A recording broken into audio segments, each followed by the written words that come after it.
심장 수술 후 겪는 일이나 환자로서 해야 되는 일 아니면 피해야 될 일에 대해서 좀 이야기를 해보겠습니다. 지난 생방송에서 댓글을 남기신 분이 있어서 64세 언니가 작년에 대동맥류, 심장 판막 수술 두 가지를 같이 받았거든요. 언니는 심장 수술만 하면 다 되는 줄 알았지만 여전히 몸 상태가 많이 안 좋고 정신적으로도 문제가 생겨서 치료받고 있는데 아무것도 안 하고 울면서 집에서만 있다고 하네요.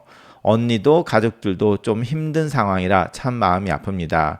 결과적으로 심장 수술만 하면 다 되는 줄 알았는데 되지 않으니까 아무것도 안 하고 울면서 집에만 계시다라는 말씀을 하셨던 게 가장 제가 생각을 하게 만들어서 이 강의를 하게 됐습니다. 결론은 심장 판막을 했던 관상동맥 우회수를 했던 알면서도 간과하는 거 아니면 알면서도 어느 순간 잊어먹는 것이 심장 수술은 수술이다라는 거를 잊어먹는 것 같아요. 알고는 있지만 그게 무슨 말이냐면 수술을 하고 좀 그 후에 회복되는 그런 시점, 전반적인 문제점이나 이런 거를 어느 정도 예상을 했던 것들이 있는데 그거를 어느 순간 잊는다는 거죠. 그러니까 수술을 딱 하고 이렇게 되면 마법의 뭐가 돼서 완전히 괜찮아질 거라고 생각을 하는 경우가 많이 있습니다. 그렇게는 안 되지만 또 너무 안 좋게도 생각할 필요가 없는데 기대가 잘못돼 있으면 아무래도 실망이 커다 보니까 실망하지 않을 상황에서 실망을 하게 되는 그런 경우들을 많이 보게 돼요. 그래서 제가 오늘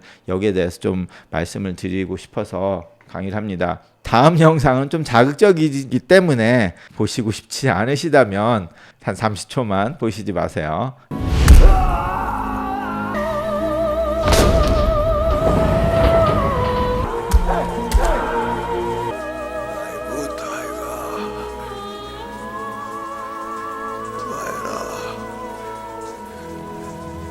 자, 여기까지. 지금 뭐 심장에 문제가 있거나 건강에 문제가 있으신 거나 아니면 그거를 염려하신 분들은 자, 이 장면이 어디서 나왔는지 아시죠? 나이대가 한 10대는 모르겠지만 20대, 30대는 아나? 30대도 모를까요? 하여튼 건강에 염려를 하시는 분들이 나이대는 다 이 장면을 기억하죠. 예전에 친구라는 영화에서 나온 건데 수술을 하고 오신 분들이 아프다고 했을 때 이제 얼마나 아프냐에 따라서 굉장히 심각한 문제가 될 수도 있고 어떤 거는 어쩔 수가 없어요. 자, 심장 수술하면 가슴 열고 난도질을 하는 거죠. 칼로, 깡패들이 칼로 맞는 거나 수술방에서 칼로 자르는 거나 똑같은 칼입니다. 좀 더 깨끗한 칼일 뿐이지 칼은 칼이죠. 그 피부가 손상이 되고 뼈가 으스러지는 건 아니고 좀 이렇게 벌리고 하다 보면 마취를 했으니까 못 느끼는 거지 굉장히 큰 난도질을 한 거란 말이에요, 칼로. 그러다 보니까 여기에 대해서 우리가 그 통증을 컨트롤을 하는 거는 있지 이게 통증이 안 날 수는 없죠. 그런데 가끔 가다 보면 환자분들이 여기에 대해서 그냥 손톱 깎은 것처럼 힘들지 않을 거라고 생각을 하시고 말씀을 하시는 경우들이 있어요. 그러다 보면 이제 수술 후에 다가오는 이제 문제점들이 너무 크게 느껴지는 거야. 심장 수술을 하면 환자들이 겪는 거는 다 힘들죠. 조금만 움직여도 숨이 차거나 굉장히 피곤해요. 숨이 찰 수 있다라는 거는 당연히 알고 들어가셔야 돼요.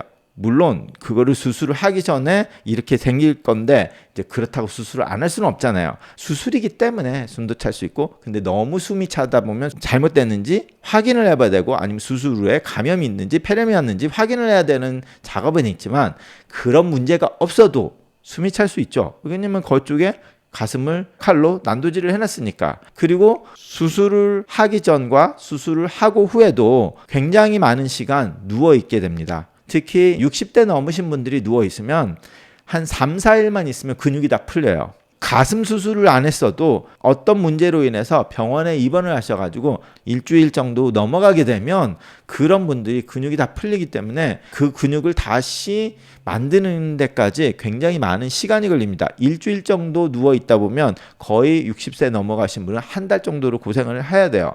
수술 때문에 그런 게 아니라 누워있어서 근육을 안 쓰게 되면 물론 그냥 누워있는 게 아니라 폐렴이 걸리거나 폐혈증이 왔거나 이렇게 누워있어도 근육이 손실이 많이 가거든요.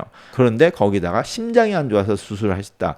당연히 근육이 풀리고 힘이 없다는 말이 나요. 근육 자체가 힘이 없고 심장이 약하니까 또 힘이 없고 폐도 안 좋을 수 있으니까 또 힘이 없고 숨이 차고. 그런데 이제 운동을 했을 때 흉통이 있다면 다시 재검을 해야 되거나 숨이 너무 많이 찬다 재검을 해야 되거나 그거는 의사들이 알아서 할 일이고 환자 입장에서 그것과 약이 엄청나게 많아지죠. 지금 심장 수술을 했으면 먹던 약이 다 끊어질 거라고 생각하는데 문제가 해결이 된 건 아니란 말이에요. 땜빵을 해놨지. 어느 부위에 많이 막힌 거, 어느 부위에 어떤 문제가 있는 거를 수술을 한 거지 거기에 있는 질병이 모두 없어진 게 아니죠. 그리고 어떤 거는 완쾌되는 수술을 했다고 할지언정 그거의 재발이나 합병증을 막기 위해서 약을 주게 됩니다. 특히 심장에 대한 약은 많이 들어가요. 그러다가 이제 콩팥까지 만들면 콩팥에 대한 약도 막 들어가다 보니까 뭐 7개, 8개, 9개, 10개 뭐 추가가 되는 경우가 굉장히 많이 있죠. 그러다 보니까 밥을 못 먹겠다. 왜냐? 약 먹고 물 마시는 데만 해도 배가 불러가지고 죽겠다. 이런 말씀을 하세요. 치료가 필요하기 때문에 약을 주기 때문에 그런 것에 대한 조금 애로사항이 있을 수 있다라는 거를 생각을 하시고 들어가야 돼요. 아무래도 자기가 생각을 하고 이런 식으로 스텝으로 병이 낫기 위해서 이런 것들을 해야 될 수밖에 없다라고 알고 계시면 실망이 좀 적으니까. 그리고 이제 아무래도 자기가 그동안 굉장히 몸에 안 좋은 건데 잘 먹고 다니셨던 것들이 이제 극도로 제한이 되죠. 뭐 아이스크림부터 시작해서 술을 많이 먹거나 담배를 피셨거나 아니면 기름진 거를 많이 먹었거나 이제 이런 거 다 끊으라는 말을 할 수밖에 없잖아요. 그리고 실제로 끊을 수밖에 없는 상황이 벌어지다 보니까 먹는 데 행복을 찾으셨던 분들은 먹는 거가 제한되면서 굉장히 마음적으로 힘들어하시고 약이 많아지고 운동도 못하고 힘도 빠지고 근육이 풀리고 숨이 차고 이러다 보면 결과적으로 우울증이 오게 됩니다. 이런 것들이 생길 수 있으니까 의사도 생각을 해봐야 되지만 환자가 그렇게 될 수 있으니까 자기가 어느 정도 준비를 하고 가족들이 이런 문제가 있으면 가족들도 이해를 해서 환자분이 회복을 하기 위해서 좀 같이 팀으로서 마음적으로나 육체적으로나 뭐 도와줄 수 있는 것들이 많이 있으니까 아시는 게 좋지 않을까라고 생각을 합니다. 그래서 환자가 할 일은 긍정적으로 생각하는 게 굉장히 중요해요. 긍정적으로 생각하는 게 가장 중요하고 왜냐하면 긍정적으로 생각을 해야지 운동을 하거든요. 그래서 체력을 증진할 수 있는 운동을 반드시 하는 게 굉장히 중요합니다. 그래서 우리가 심장 재활 운동, 뭐 cardiac rehab이라고 하죠. 그거를 하는데 운동을 그럼 어떻게 하냐? 그거는 반드시 자신의 의사와 상의를 하셔야 돼요. 멋모르고 하면은 안 되기 때문에 심장에 오히려 무리가 되는 운동을 하시면 안 되기 때문에 심장 수술을 하거나 이럴 때 칼리악 리헵에서 심장 재활 운동을 하는데 그냥 일반 운동하는 거하고 똑같아요. 일반 연세 드신 분들이 운동하는 거하고 같은데 강도를 어디에 맞추느냐가 틀리죠. 왜냐면 너무 세게 하면 심장에 오히려 무리가 올 수 있으니까. 그렇지만 또 너무 약하게 해도 안 되죠. 이렇게 트레이드밀도 하고 이제 심장 재활 운동을 하는데요. 심장 재활 운동은 반드시 자신이 심장내과 전문의와 상의를 하시고 재활하시는 분과 상의를 하는데 제가 방송에서 대충 말씀을 드리자면 심장에 너무 큰 무리가 가지 않는 한계에서 운동을 해야 된다라는 게 이제 컨셉이죠. 그럼 심장이 너무 큰 무리가 가지 않는 그 말이 뭐냐? 그러면 이제 심장이 안 좋으니까 너무 살살해. 그래서 심장에 약간의 스트레스를 가하게 운동을 해야 되는데 너무 편한 상태에서 운동을 하는 거는 운동이 안 됩니다. 조금 살살 움직이고 갔다 오면 뭐 힘들지도 않고 그러면은 그런 분한테는 그게 제대로 된 운동이 안 되죠. 약간의 숨이 찬 아주 약간의 숨이 찬 그런 레벨 정도를 하면서 그런데 이제 그게 숨이 너무 차서 이렇게 하면 안 되고요. 아니면 가슴이 아프면 안 돼요. 특히 심근경색증 오셨거나 조금 움직일 때 가슴이 아프다 하면은 그건 너무 많이 가신 거예요. 그런데 가슴이 아프다라는 게 수술을 해놓고 여기에 스테이플로 꽉 수술 자국이 있으니까 움직이면 거기가 약간 스치면서 아픈 거다. 그거를 말씀드린 게 아니라 내가 운동을 할 때 운동을 하면 심장이 펌프를 해야 되는데 혈관 핏줄이 별로 아직 안 좋으니까 심장에 통증이 오거나 그러는 것까지 가면 안 된다는 거예요. 근데 이제 가끔 가다 그거를 못 느끼시는 분이 있기 때문에 못 느끼는 분, 특히 당뇨 있으신 분들은 자기가 흉통이 오는 걸 못 느끼거든요. 그러다 보니까 어떻게 하냐면 여기처럼 심전도를 가지고 운동을 시키는 그런 것까지 합니다. 요 정도까지 가면 심전도에 문제가 좀 보이네. 거기는 하지 마세요. 뭐 이제 이렇게까지 할 수도 있고, 거기까지 가지도 않지. 이제 조금 시키면서 이제 심전도를 보면서 문제가 없는 한계에서 이렇게 하게 만들 수 있는 그런 프로그램을 재활의학과 선생님들이 이제 전문적으로 하게 되는 거죠. 아니면 심장내과 선생님이 같이 참여를 해서 하는 거죠. 자, 그리고 육체의 치료만큼 중요한 게 마음의 치료입니다. 이런 심장 수술을 하면, 아니면 굉장히 큰 질병, 투석을 하신다거나 이렇게 수술하고 나면 우울증이 많이 와요. 때문에 거기에 대한 좀 대비를 하셔야 되는데, 수술을 하고 나서 운동을 하는 게 굉장히 중요한 게, 심장 재활 운동 같은 거를 하면서 기력을 다시 되찾는 과정이 오게 되면 환자들이 우울증이 덜 오는데, 너무 힘들다, 조금만 움직이도 힘들고 이러면 우울증이 올 수밖에 없어요. 그리고 계속 침대에서 누워있고 실내에서만 있다 보면 또 햇볕도 못 보고, 그렇기 때문에 가능하면 가끔 야외 나들이도 하고, 걸으실 수 있을 경우에는 산책도 조금 하시고, 이런 것들이 심장뿐만 아니라 마음의 치료에도 굉장히 도움을 줄 수 있고, 그리고 어떤 일이 일어나면 그것을 생각하는 관점을 좀 바꾸시는 것도 중요해요.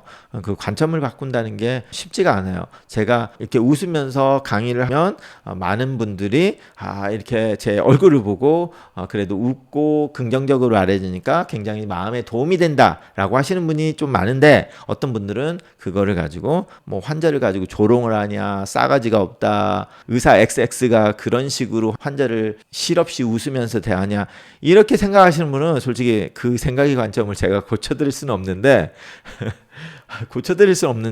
일반 대부분의 분들이 좀 긍정적으로 이렇게 하면 굉장히 많이 도움이 되는 걸 저도 봅니다. 의사가 환자를 진료할 때 계속 똥 씹은 얼굴로 이렇게 하면서 막 뭐 왜요 이런 식으로 하면 좋겠냐고. 그죠? 이왕이면 서로 웃는 얼굴로 긍정적인 치료를 하는 것이 환자의 치료에도 많이 도움이 된다고 저는 생각을 합니다. 근데 한국 분들이 많은 경우 육체적인 것에만 신경을 쓰다 보니까 마음의 치료도 얼마나 중요한지를 잊으실 때가 굉장히 많아요. 그래서 큰 병이나 뭐 암이라든지 투석이라든지 심장 수술을 했을 때 이런 우울증이나 이런 마음의 심란함, 아니면 마음의 병, 마음의 우울증 뭐 이런 것도 본인뿐만 아니라 가족들도 좀 생각을 해서 지켜보시면서 도와주는 게 좋지 않을까 생각을 합니다. 그래서 우울증도 질병이죠. 제가 여기서는 우울증도 질병이 될 수 있습니다라고 하는데, 그 우울증이라는 테크니컬리 말하는 거는 질병인데, 심장 수술하고 하면 당연히 우울하겠죠.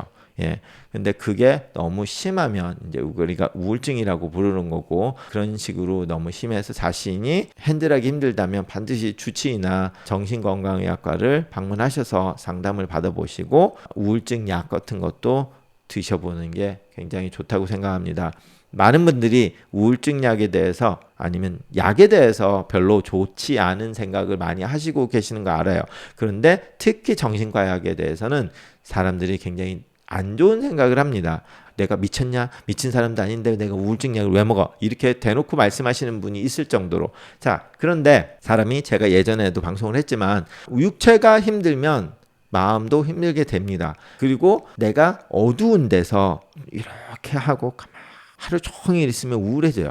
그런데 바닷가에 가서 햇볕을 많이 보면서 야 이렇게 하고 다니면, 지금 문제가 많아서 우울해야 될 상황에서도 야 이러면서 막 웃으면서 다니면 마음이 좀 더 좋아지고, 그러면 에너지가 생겨서 자신 앞에 놓여진 문제를 해결해 나가야 되는 힘이 생겨서 해결해 나가려고 하겠죠.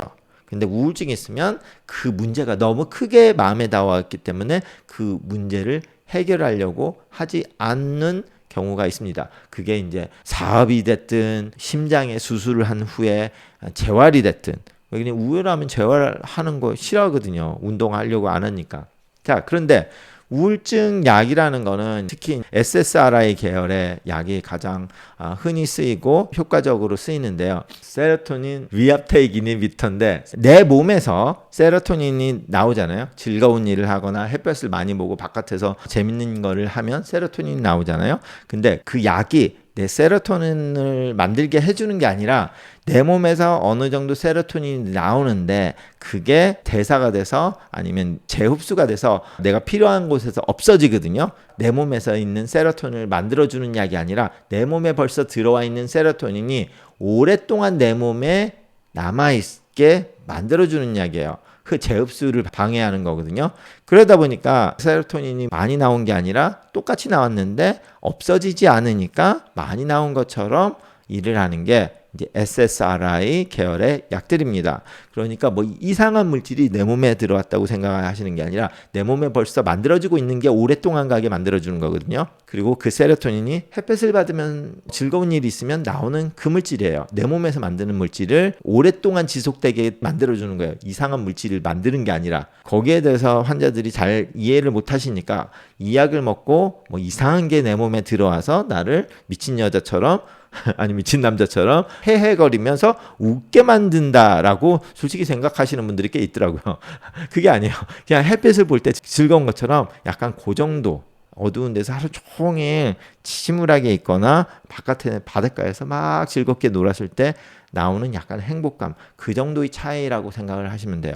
근데 나는 그런 거에 별로 차이 없다. 뭐 그런 게 뭐 있냐 이렇게 생각하시는 분들 제가 데몬스트레이션을 보여드릴게요. 예전에 내가 유튜브에서 보여드렸는데 지금 이렇게 편안하게 하면 마음이 편하죠. 그런데 이렇게 해보세요.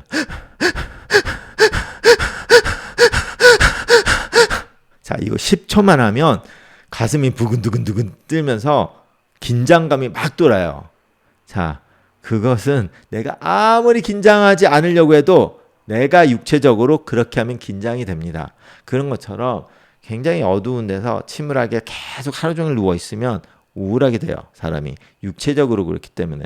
그래서 이렇게 이런 큰 수술을 하신 후에는 그 심장이 다시 회복을 하기 위해서도 재활이 굉장히 중요하지만 마음적인 거에서도 내가 긍정적으로 변해서 약을 제대로 먹고 재활도 제대로 할 수 있기 위해서는 움직이는 거가 서로 또 도와주고 재활도 내 마음도 도와주고 내 마음이 좋아야 또 그렇게 해서 더 좋은 치료가 될 수 있거든요. 그걸 내가 운동이나 생각하는 걸로 안 된다 했을 때는 약을 드시는 거에 대해서 너무 거부 반응을 갖지 않으셨으면 좋겠습니다. 그리고 우울증 약을 먹었다고 하면 평생 먹는 건 아니에요. 그런 일들이 있거나 했을 때 먹다가 뭐 6개월을 먹든 1년을 먹든 2년을 먹든 뭐 어느 정도 먹은 다음에 건강이 회복되고 기분이 좋아지면 끊을 수도 있습니다.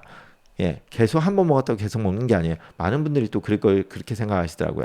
그래서 너무 부담 갖지 마시고 혈압약 먹듯이 내 마음에 문제가 있다면 너무 우울하다면 그런 약을 드셔보는 거를 적극적으로 추천을 드립니다. 그래야지 재활 운동 약 먹는 것도 제대로 잘 드시고 하니까.